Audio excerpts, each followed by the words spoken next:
right. Welcome back, everybody. We are at the top of the hour, ready for our next session. So come on back if you've stepped away. We are excited for our next session.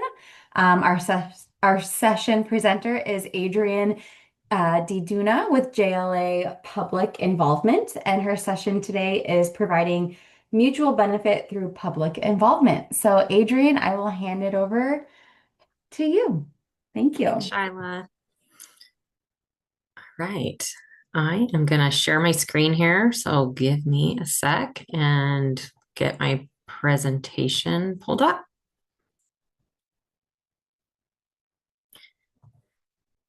All right. Can everybody see? Can you see that all right? Yeah, looks great. Okay. Awesome. Thanks. Okay. So, as Shyla said, my presentation today is providing mutual benefit through public involvement. And before I dive into that, I'll tell you a little bit about myself, which I think shed some light on this particular approach that I'm going to talk about today. So, um, prior to becoming, I'm currently a consultant. I work for JLA Public Involvement. But prior to that, I worked for a long time in city government, focusing on neighborhood organizing.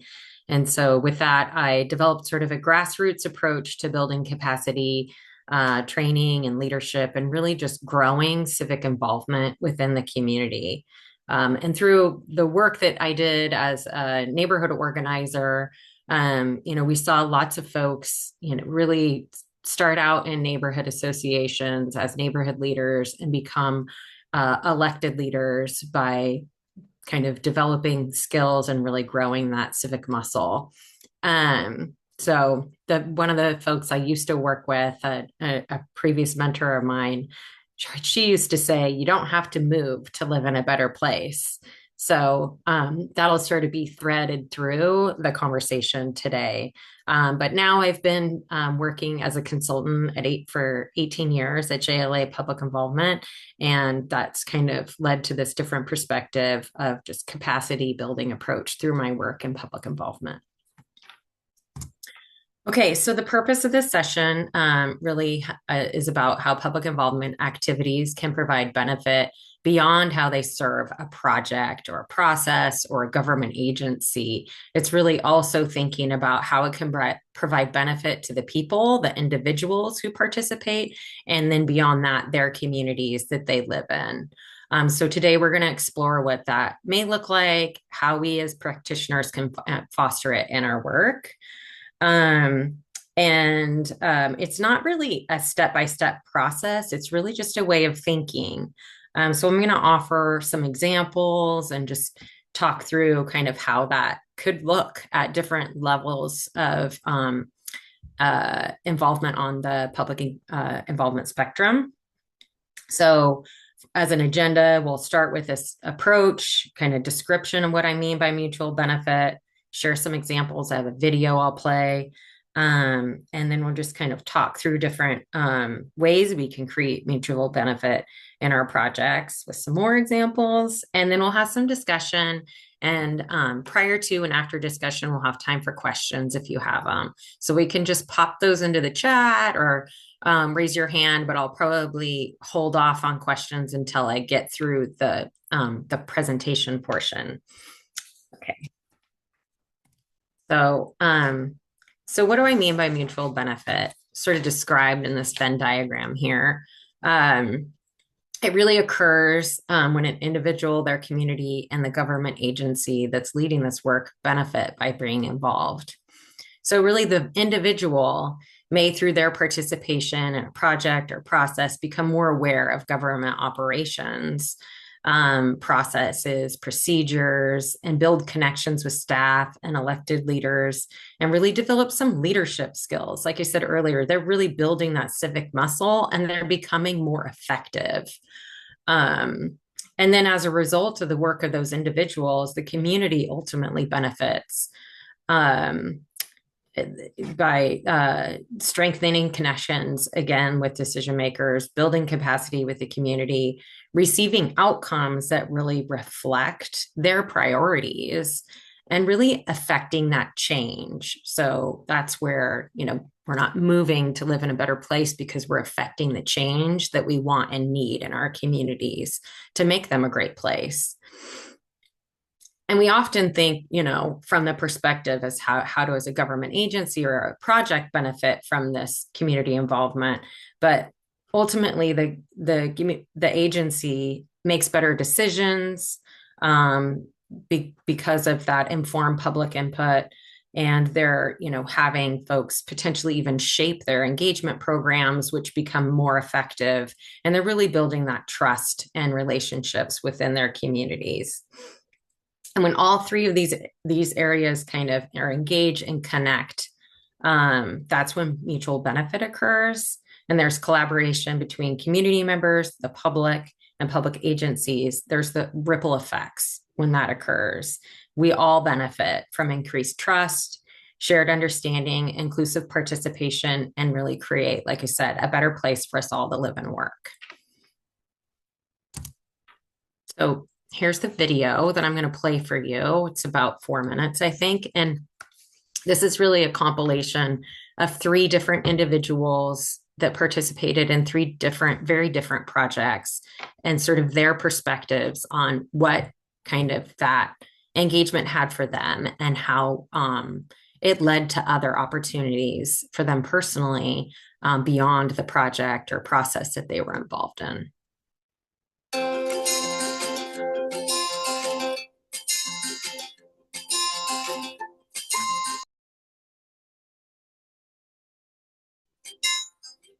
One of my favorite moments was seeing a very specific suggestion I had about where we needed high capacity transit in the county be written into the plan that otherwise would not have been.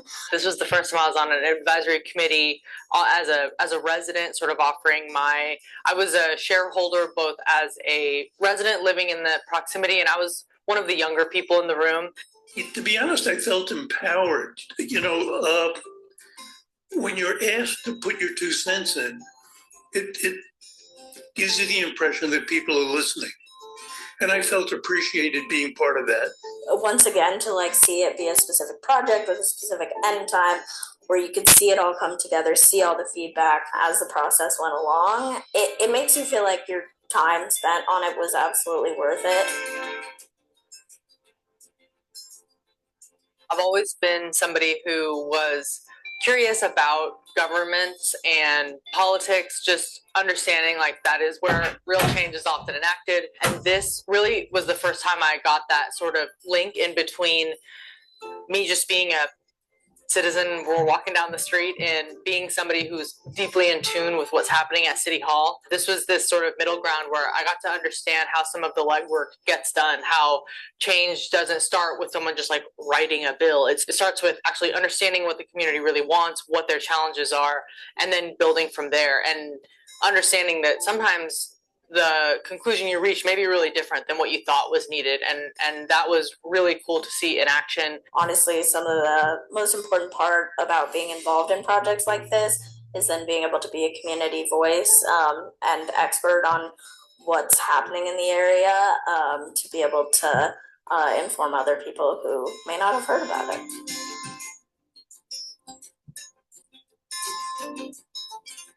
We got things done.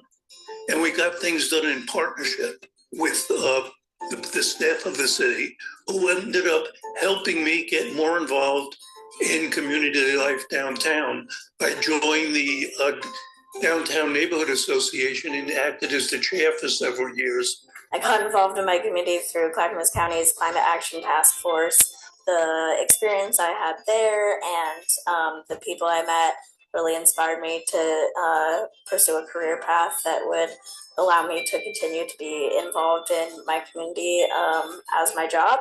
I also was exposed to other community organizations that I didn't know existed through that experience. I actually started doing a series of workshops with these friends and my grandma, and we hosted a workshop here at Goodies at one point, kind of educating people about the Chinese New Year rituals with a tray of togetherness. Just last weekend, we did a tour, a walking tour together, brought together elders from these different communities to lead and give personal anecdotes of their time living, working, or visiting this neighborhood through the decades. So it actually really contributed to, I think, me feeling comfortable just getting out there and doing it.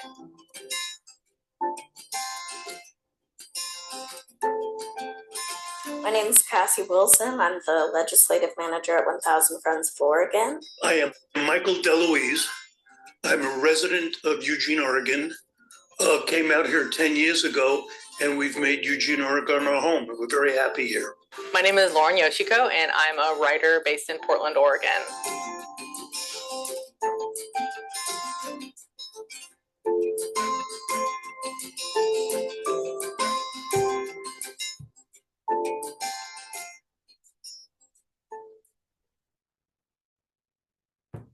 Okay.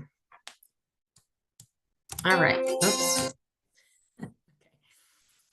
All right. So following the video, I just wanted to kind of talk through the IAP2 spectrum and offer some thoughts about how we can consider offering opportunities for mutual engagement at different levels of the spectrum. We work on a variety of projects that fall across different areas in the spectrum. And sometimes we think there aren't opportunities for more robust or engagement at maybe the inform or consult level. So I wanted to just sort of talk through a variety of examples where that could happen. And a common theme we hear from communities is that there's a lack of trust with government because of past processes, either not involving key interests or not fully considering public feedback in decision-making process. But building trust and relationships is really essential to the success of these processes. And one client that I had a few years back, who obviously really got our work, had said, you really can only move at the speed of trust. So really thinking about it from that perspective of trust. And is that present? Is there trust within the community? And if not, you maybe need to rethink and move at a slower pace. So, it should be clear throughout the process of how public feedback will be used or not used, and with opportunities to reflect back to the public so they are able to see how their feedback is informing decisions. So really just walk through this at the inform level. I'm not going to describe the different levels on the spectrum, but just offer these thoughts or approaches at each. So really at this inform level, we're really thinking about sharing information with the community, but maybe rethinking how we're sharing that information. And maybe there's opportunities for the community, maybe youth or others, to kind of implement those engagement activities to share that communication through canvassing or developing social media content, sharing that content on different platforms, or assisting with open houses. And through that, they really become more knowledgeable about a process, maybe more invested in a project, and they're gaining some skills and learning about government or different types of projects or work. At this consult level, really thinking about creating opportunities for community groups to gather that data and feedback. And then after synthesizing that feedback and data, maybe they may have some recommendations or considerations about the feedback that was received and how and offering how you might move forward with next steps. At the involved level, really thinking about the community, asking the community to help craft that engagement, that community engagement plan or public involvement plan, and really identifying different barriers within the community and ways to overcome them. They might have different approaches about how they might want to be involved versus just thinking about what sounds like the best path forward for a community. And I'll offer some different examples once I get through each of these levels. At the collaborate level, really thinking about building relationships with community organizations. So the CBOs or nonprofits or neighborhood groups, et cetera, that really extend beyond. You can build those relationships that extend beyond this sort of one-time project approach and create opportunities for that reciprocity and capacity building. So giving them that opportunity to really be engaged beyond one particular project. And then at this empower level, we can think about opportunities to really provide mentoring and training to committee members and support development of that really well-informed committee and delegate decisions to them. So think about opportunities like providing office hours or time outside of just the community meeting to really give people that opportunity for leadership growth and capacity building. So I'm going to stay on this slide a little bit and just talk through some of these examples. So at the informed level, one of our projects a few years back, we had information to share with the community and felt like it might be a good opportunity to engage some students. So we offered sort of a stipend to a high school class to go out and conduct some canvassing along a corridor and speak to businesses about changes that might be coming with this bus rapid transit project. And they really enjoyed the opportunity. We taught them kind of a lot about, what bus rapid transit was, how it would operate within the community. And they were really delivering this message within the community that they lived in and would ultimately end up using this transit system. At the consult level, we had a project just recently where we were creating a lake management plan for a project where there were some significant water quality issues. It was causing problems for folks not being able to recreate in this lake. And so a citizen group had or neighborhood and community group really became organized because of that problem. And we had them actually collect data and analyze that data and offer ideas for how to overcome that problem. At the involved level, there's been a couple of times over the years, probably many times where we've conducted interviews with community members at a variety of different interest groups to ask them about a particular project, tell them their concerns, needs, desires, and also ask for feedback about how they want to be engaged and what sort of engagement approaches made sense to them. So really giving the community the opportunity to really form a public involvement or public engagement plan. At the collaborate level, really thinking about maybe we trained a couple of community-based organizations to actually conduct engagement and facilitate conversations with a variety of different community groups. So really building that capacity within those community-based organizations to become facilitators, to become those whole advocates or leaders in the community to have dialogue with those trusted community members. And then in the video that you saw, Lauren, she participated in a committee that we convened for the Prosper Portland, which is the Economic Development Agency in Portland, where they were redeveloping a couple of properties within Old Town Chinatown, which is has a lot of history and disenfranchised communities with both the Japanese and Chinese and other cultures. And so we were hoping to reconnect communities, both Japanese and Chinese, to come together and come up with ideas for redeveloping that neighborhood. And the Prosper Portland delegated the decision to this committee to choose the development concepts and hire the developers for this particular redevelopment of two park properties in Old Town Chinatown. And so that was really at that sort of empowerment level.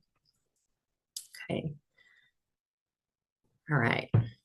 So with that, we'll have an opportunity to just sort of have some discussion. But I'll pause before we have discussion and see if there are any questions. You can maybe, I'll put these questions in the chat, and close the presentation and give you all the opportunity to just ask questions. You can raise your hand, pop questions in the chat, or also just share your own wisdom about how, maybe why we should be creating these opportunities. Have you brought this type of mutual kind of benefit to your work?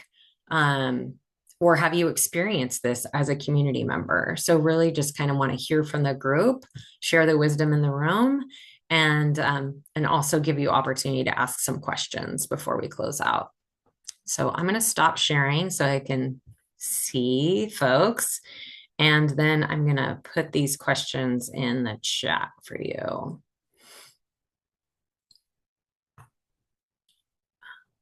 Okay.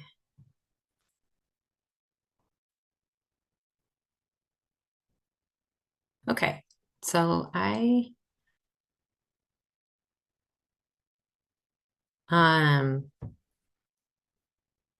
Melody has a question. I love the idea of truly activating community members, youth, etc. Did the organizations involved in projects ever feel like you were empowering people too much?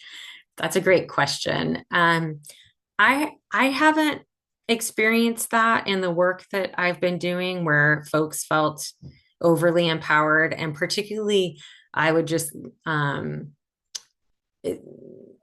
of highlight that example again, where Lauren was speaking in the video and the committee with the Old Town Chinatown redevelopment project and really delegating that decision to community groups. I think that that's just been such a beautiful example of where people really and organizations really felt so empowered that they kind of took ownership over that neighborhood again, where they were completely disconnected to it over time. So I think maybe there might be some examples of that happening. I'm not particularly aware of them. But thanks for the question. Any other questions or thoughts just about why we should be doing this work, or if others have examples that they would like to share, whether you've done this type of work yourselves or experienced it as a community member? I'll share something. Oh, yeah. I see someone else with their hand raised. But go ahead, and then I see Stephen's hand up. We'll go to Stephen next. yeah, thank you for this. I think it's really good, like calling this out, because I think a lot of times in our engagement work, we're so focused on the outcomes, that we forget all the like benefits that come through the actual process and not just the outcomes. And one example I have to share is, recently, within the past year, there was some increased ICE activity in the community. Yeah. And our counselors were really like wanting to know how to better support our immigrant community. So we worked with a local nonprofit, and they hosted some listening sessions. They were done very like confidentially and safely, and we got to participate in them as well and just observe. And one thing that we did hear from folks, we especially did a youth-centered one, was just that like they appreciated even just having the space to talk about it and being in a safe space, because they didn't have a lot of that. So like in addition to learning like how can we support, what should we do, just even providing that space was beneficial. That's great. And that community organization that helped to lead those sessions probably gained a lot from that opportunity as well, to kind of be front and center, but also, be able to flex those muscles of, leading those types of discussions, which are really difficult and emotional. So that's Yeah, and it great. really helped us to build trust with that community. Just even showing that we care enough to show up to a listening session. And it also helped to build our relationship with that community organization that was leading those listening sessions That's as well. great. So, the next time something comes up, you have those relationships so you can continue to build on. So that's wonderful. Mm-hmm. Stephen. Yeah, thanks. There, the relationship aspect. I wanted to comment. Our small town has a citizens academy Great. that they use for the police department primarily. So people, yes, get to see all the things that the police department does. And I think it's like 10 weeks, like once a week for 10 weeks, they go out and look at this or do that, go right around, to see what in the police cars, right, to see what they actually do from their point of view, which is really great. Except they only have like 10 people over 10 Mm-hmm. weeks. So it's like, so 10 people have a really good relationship afterwards. But it's like, wow, and we're a small town, 5,000 people. So it's like, wow, at that rate, how long will it take to get to even 10%? So I'm wondering, is there something to be able that I can, they think it's a great big deal. Oh, this is so wonderful. We're doing so great. Is there Mm-hmm. something like Citizens Academy Light? So 100 people could learn about the government in general rather than one particular department really, really, really well. Um, and, with only a handful of people. I didn't know if there was Yeah. anybody, you or other people out there who had, how do I say it in a constructive way? No, I Thank think you. that's great. And if you're circulating 10 folks at a time, that over the years,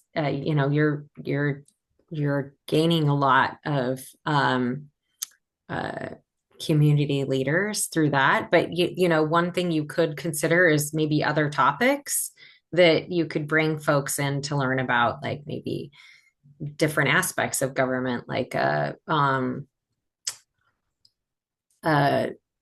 we used to have like a neighborhood academy, where neighborhood leaders could come in once a month and learn different types of skills like grant raising, newsletter writing, city budgeting, different types of topics that folks might be interested in learning about other than just, that the police sort of academy.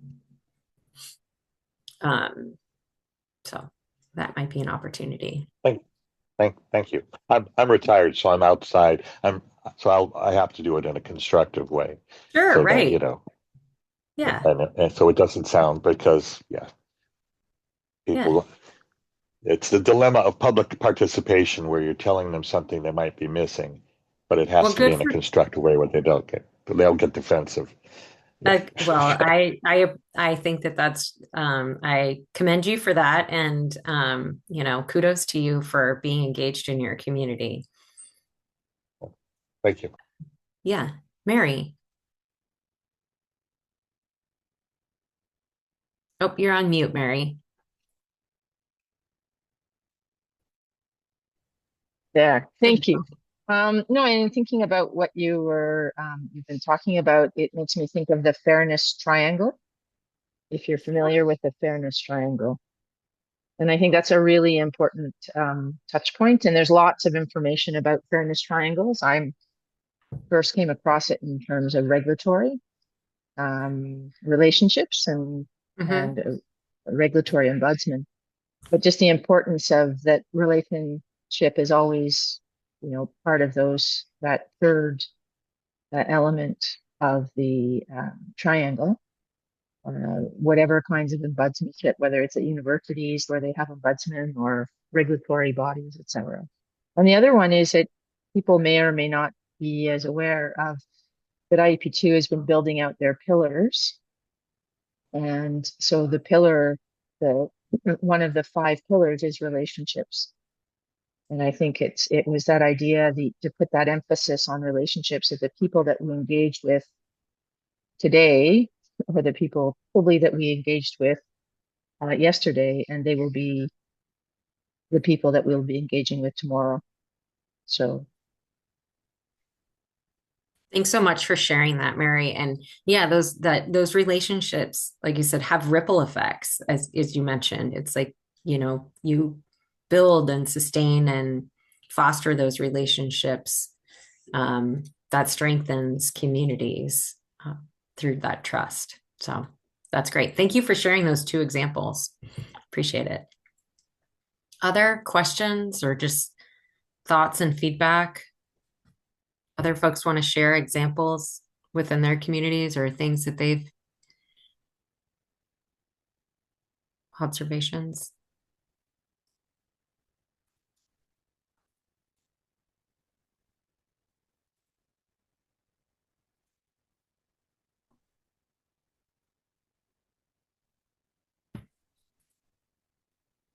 just mention Kapiri's model as well that you may be familiar with, Adrienne. So I Kapiri is have. an IAP2. What was that? Kapiri is a Australian New Zealand consulting firm, Oh, and okay. I first saw their community kind of triangle several years ago at an IAP2 conference. And again, they usually have material online looking at how they use that idea of relationship in community building. That's great. I'll check it out. I'm not familiar. Great. Okay. Anyone else want to share or ask questions? I have a question about the spectrum. Yeah. Go ahead. I've already spoken. Does someone else want to go first? If you don't mind, this is Melody asked a question about whether people were Oh, empowered yeah. too much. I was just curious, when you're activating youth and community groups, like who's managing them? Like how is that done? Like how do you manage groups like that? And then like over time, does it change? I'm I'm thinking of people who in my community are so eager to be involved and really want to be seen and how that Yeah. could help, them have a voice and have it in a constructive way. But I wonder what the role of like of the manager is and walking these groups through those particular projects. Yeah, I mean, oftentimes I would say it's the government agency that kind of holds those relationships and establishes committees. And as consultants, we're oftentimes advising and helping, but I like to say it's really the agency's relationships to hold. So, where we're maybe more in the background as consultants, kind of offering advice, giving frameworks, um, for those agencies to really end up implementing and continue after we walk away from a contract or project or program. So, it could be a county, a city, other types of government agencies, and sometimes it can be nonprofits or community-based organizations that folks can find that place to really be involved and kind of find their passion. Thanks. I can see in depending on what the issue is, you've got really loud voices sometimes, people who desperately want to be involved. And I appreciate that openness and willingness of Yeah. that advice. And thanks, And I Erin. had a question about the spectrum. Yeah. I know it was, and maybe Aaron, if you don't know Adrienne, but maybe Aaron can update us. I know there was a push last year or whatever to update it, and I haven't seen. Maybe I missed it, but maybe you could I'm and tell maybe us. So, go ahead. thank Go you ahead. for raising that because I would like to hear from Erin on that because I was thinking about that as it was preparing for for this rewind session, I was like, I don't remember seeing an update to the spectrum, so I'm going with this one.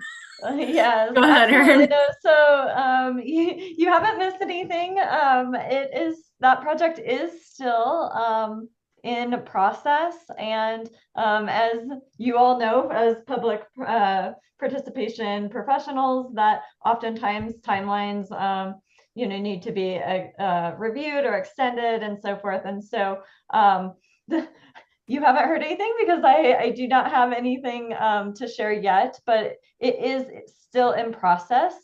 There was it came very, very close, and IAP2 International has picked it up and is doing kind of the next phase of that project. And so more to come, but Awesome. it is still in the works. So, and I think, that's a good thing. While I know many folks are eager to, get updates and so forth, we also want to make sure that we're getting it right and well, and doing a good process and bringing the voices just as, we advocate for in all good P2, right? So more to come, but there will be some reiterative work coming out. And once I have green light from International to share and pass along additional info and updates on where they are in the process and kind of what's to come, you will hear very quickly. So, but yes, thanks for raising it. I think Agreed. for me, that does signal the importance that we do continue on that path, right? And that it is a we, right? Because it is this community, it is IAP2 as a whole globally that's working toward that. So, yeah. Thanks for the Can I get a question and for chance, the Aaron? update. yeah, absolutely. Is there going to be an opportunity for feedback? Do we get to participate in the development?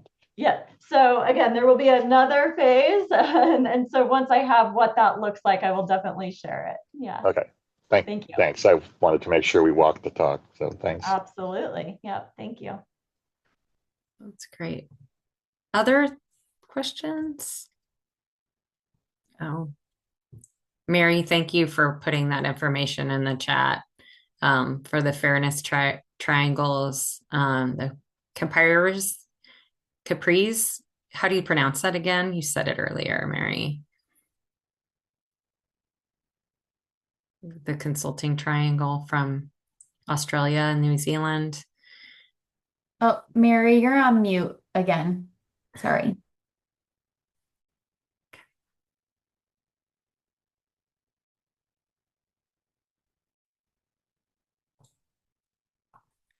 Oh, anyway, thank you for Sorry, posting.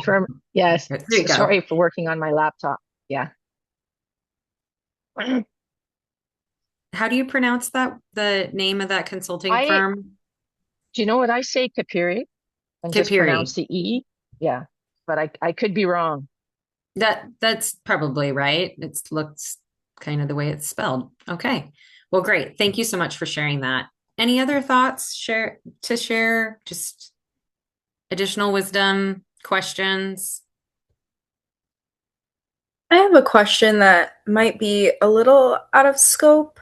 So tell me if I'm really off track. But I was talking with a city yesterday. I'm in Minnesota here, and they have one ADA coordinator, and they're a pretty big organization. And that that person does a ton of community engagement, and they are kind of looking more so for internal best practices to like increase capacity across an organization, and also kind of like training for different departments on the importance of it and that sort of thing. So I'm wondering if anyone in municipalities or from a consultant perspective, if you've seen any like models or best practices to sort of increase internal capacity in that sort of with that lens. Anyone want to share their thoughts?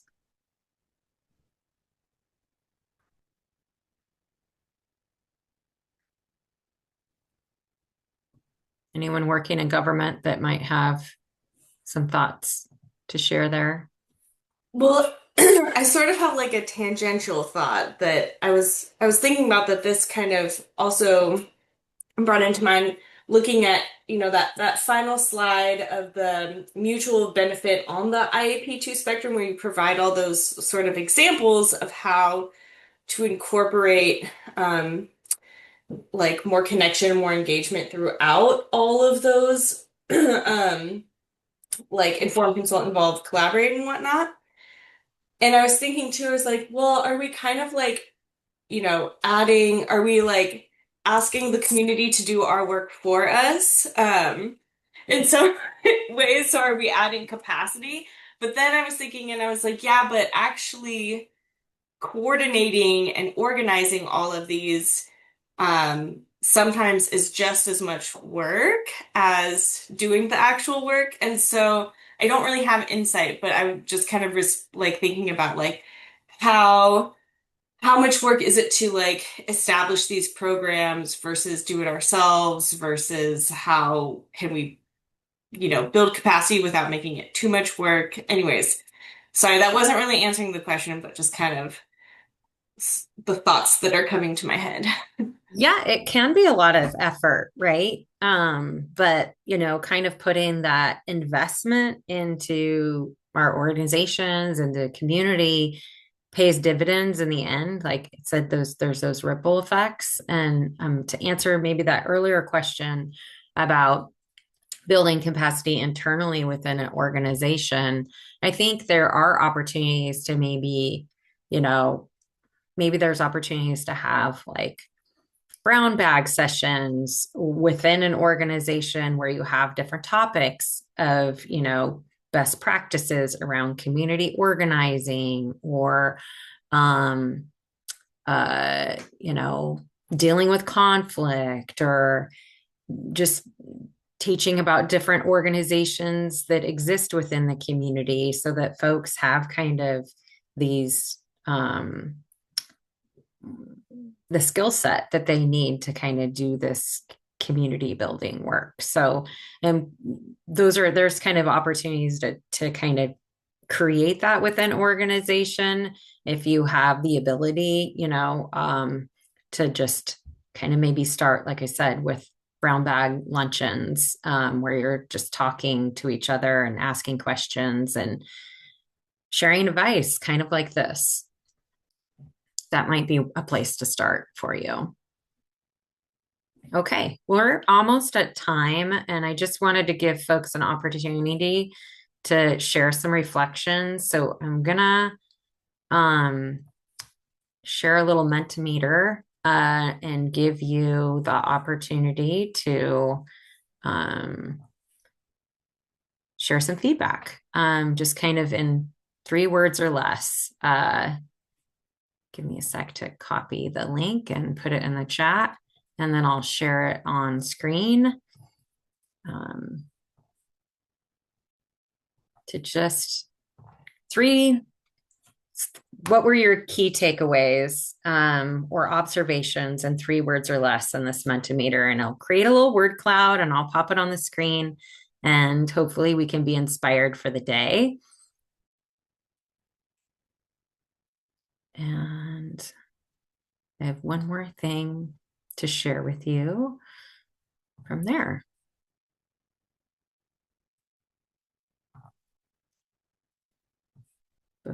I couldn't be done with y'all. While you're putting your things in the chat, I'm gonna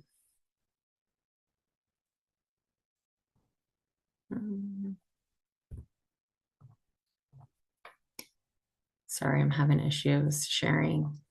Sorry, are we supposed to be adding them to the Mentimeter? Yeah, can you access it through the link I put in the chat? It's only letting me like view the results and not participate. Oh. Yeah, same here. Yep. Well, I'm sorry it's not working. If anybody wants to share their reflections out loud or in the chat, we'll do that while I have this quote up for you to read and be inspired by. So I love Dolly Parton. She's one of my favorite people. And this quote just sort of inspired me and made me think about the work that we're doing and how we can create a legacy for others to dream more, learn more, and do more and become more. So with that, and then just feel free to just share your thoughts in the chat before we exit the session today.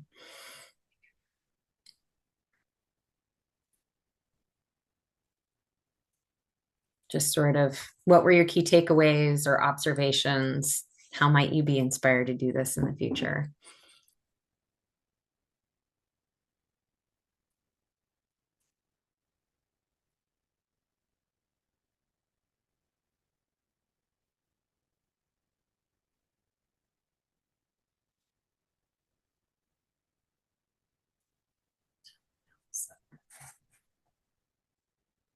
Well, I appreciate everybody joining me today and being part of the session. The outcome of growing community leaders, thank you. Yeah. And trust is really mutually beneficial. Those are really great observations. Yeah, connections as trust benefits us all. So hopefully that's a key theme that we can all walk away with, that we know that we can only move at the speed of trust, and that trust is like a critical element to the success of the work that we do. Yeah. Thank you very much.